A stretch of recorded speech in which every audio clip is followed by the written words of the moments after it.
अस्सलाम वालेकुम guys and welcome to Ababeel. तो आज की वीडियो में हम अहम मिलिट्री अपडेट्स को कवर करेंगे। So let's start. दोस्तों, इजराइल ने अब लेबनान पर भी ज़मीनी हमलों का आगाज़ कर दिया। इजराइल के मुताबिक फ़िलहाल ये छोटे पैमाने पर ज़मीनी हमले हैं जिन्हें वक्त के साथ बढ़ाया भी जा सकता है। लेबनान में इजराइल का बड़ा दुश्मन हिजबुल्लाह की तंजीम मौजूद है जिसे ईरान बैक करता है, जो इस वक्त इजराइल के लिए सरदर्द बनी हुई है, या यह समझ लें इजराइल के लिए सबसे बड़ी रुकावट इस वक्त हिजबुल्लाह बनी हुई है। इन हमलों के जवाब में लेबनानी तंजीम हिजबुल्लाह के नायब सरबराह नईम कासिम ने कहा है कि अगर इजराइल लेबनान में ज़मीनी कार्रवाई करने का ख्वाह है तो हिजबुल्लाह इसके मुकाबले के लिए तैयार है। अपने खिताब में इनका कहना था कि अगर इजरायली ज़मीनी दरअंदाजी चाहते हैं तो हम बिल्कुल तैयार हैं, मज़ाहमती क़ुव्वतें इसके लिए तैयार हैं, हम तैयार थे और हैं। इनका मजीद कहना था कि हिजबुल्लाह अपने नए सेक्रेटरी जनरल का जल्द अज जल्द इंतखाब करेगी और ये काम उसी तरीक़ाकार के तहत किया जाएगा जो पहले से वाज़ेशुदा है। इन्होंने गज़ा और फ़लस्तीनियों की हमायत जारी रखने का ऐलान किया है। दोस्तों, याद रहे हिजबुल्लाह के सरबराह हसन नसरुल्लाह की शहादत का बदला लेते हुए हिजबुल्लाह ने इजराइल पर पहला बड़ा हमला करते हुए तल अबीब के करीब इजरायली मिलिट्री इंटेलिजेंस बेस को निशाना बनाया है। हिजबुल्लाह की जानिब से जारी एक बयान में कहा गया कि ग्रुप ने फौजी इंटेलिजेंस यूनिट 82,000 के गैलीलूट बेस और तल अबीब के मज़ाफ़ात में वाक़े मोसाद के हेडक्वार्टर पर रॉकेटों से फायर किए हैं। हिजबुल्लाह ने इस ऑपरेशन को नसरुल्लाह का नाम दिया है। दोस्तों, अमेरिका का कहना था कि ईरान इजराइल के खिलाफ एक बड़े बैलिस्टिक मिसाइल हमले की तैयारी कर रहा है।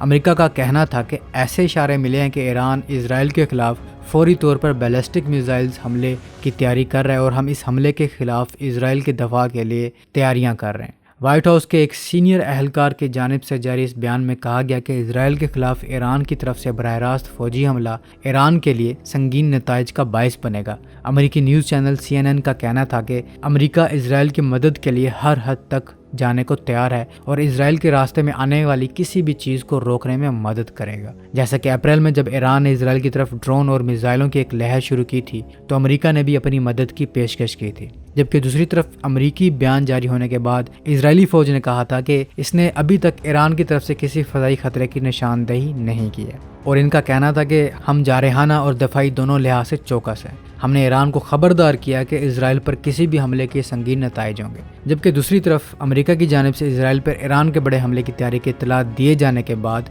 इजरायलियों पर जंग का खौफ तारी हो गया और यहूदी अशिया खुर्दनोश जमा करने में लग गए, जिसके बाद नेतन्याहू अपने घबराए हुए अवाम को आश्रय देने की कोशिश में लग गए थे। और जब तक मैं ये वीडियो बना रहा हूँ, खबर यह है कि ईरान ने इजराइल पर रॉकेट्स अटैक कर दिए हैं, जिसके नतीजे में इजराइल में सायरन बज उठे हैं और इजराइल की आवाम खौफ में मुब्तला हो चुकी है। बस अब ये है कि ईरान के ये अटैक पिछले अटैक्स की तरह ना हो। लेकिन अगर आप गौर करें तो ये पैटर्न उसी तरह का बन रहा है जैसे पहले ईरान ने इजराइल पर अटैक किया था। उससे पहले अमेरिका ने वार्न कर दिया था कि ईरान अटैक करने वाला है, यानी कि अमेरिका को पहले पता चल जाता है कि ईरान अटैक करने वाला है और फिर अटैक कर दिए जाते हैं और फिर उस अटैक के नतीजे में इजराइल का कोई ज़्यादा नुकसान नहीं होता।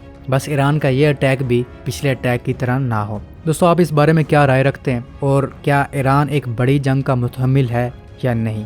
मेरा मानना है कि ईरान किसी भी बड़ी जंग के लिए तैयार नहीं है। मिसाइल्स के अलावा ईरान के पास कोई तगड़ा मिलिट्री इक्विपमेंट है ही नहीं। हत्ता कि ईरान की एयरफोर्स के पास पुराने फाइटर जेट्स हैं जो लड़ने के काबिल ही नहीं है। बहुत सा मिलिट्री इक्विपमेंट ईरान के पास काफ़ी पुराना है, तो ईरान महदूद अटैक तो कर सकता है, जैसे रॉकेट्स फायर कर दिए अब, लेकिन एक बाकायदा बड़ी जंग ईरान नहीं कर सकता और ना ही तब तक करेगा जब तक इसको दूसरे दोस्त ममालिक की सपोर्ट ना मिले।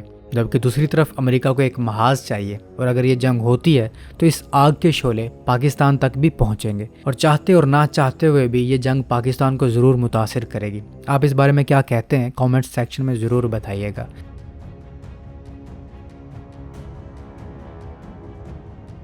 दोस्तों, इंडिया की बेल कंपनी यानी कि भारत इलेक्ट्रॉनिक लिमिटेड इंडिया के उन मिसाइल सिस्टम्स को अपग्रेड करने के लिए इजराइल एयर स्पेस इंडस्ट्री के साथ मिलकर काम कर रही है, जो मिसाइल सिस्टम इंडिया ने इजराइल से खरीदे थे और इजराइल के साथ मिलकर बनाए थे, जो कि Barak 8 surface to air missile है। ये medium range surface to air missile system है। बराक मिसाइल सीरीज इजराइल का सैम सिस्टम है, जिसका 8वां वर्जन यानी कि बराक 8 इजराइल ने इंडिया के साथ मिलकर बनाया है, जो कि DRDO और इजराइल की एरोस्पेस इंडस्ट्रीज ने मिलकर डेवलप किया है। इस सिस्टम का काम है कि एयरबोर्न थ्रेट्स को काउंटर करना, जिसमें helicopters, antiship missiles, drones, cruise missiles, combat jets और बैलिस्टिक मिसाइल्स शामिल हैं। इसकी रेंज 100 किलोमीटर तक है और 360 डिग्री कवरेज देता है। इस सिस्टम को इंडियन नेवी, इंडियन एयरफोर्स और इंडियन आर्मी 2017 से इस्तेमाल कर रही है और अब सिस्टम को इंडिया और इजराइल की कंपनीज मिलकर अपग्रेड कर रही हैं और साथ में इसी तरह के नए मीडियम रेंज सैम सिस्टम पर भी काम करेंगी।